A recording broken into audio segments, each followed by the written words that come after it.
All side windows can be opened or closed from the driver's side control panel.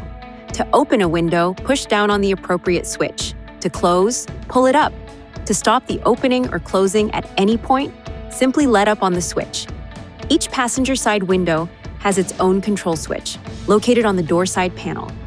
This icon indicates which power window switches are equipped with the automatic window function. To use your automatic windows, push the switch down completely and release for the window to fully open. Pull the switch up to the highest position, then release and the window will fully close. To stop the opening or closing at any point, push or pull the switch in the opposite direction. The power window lockout feature prevents passengers such as small children from accidentally opening windows. When the window lock button is depressed, only the front windows can be opened or closed. Press the button again to cancel the window lock feature. When the ignition is turned off, power to the windows continues for a period of time. If either front door is open during this period of time, power to the windows is canceled. If the automatic function for the driver's power window switch does not operate properly, see the owner's manual to initialize the power window system.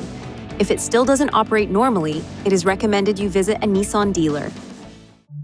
Please see your owner's manual for important safety information, system limitations, and additional operating and feature information.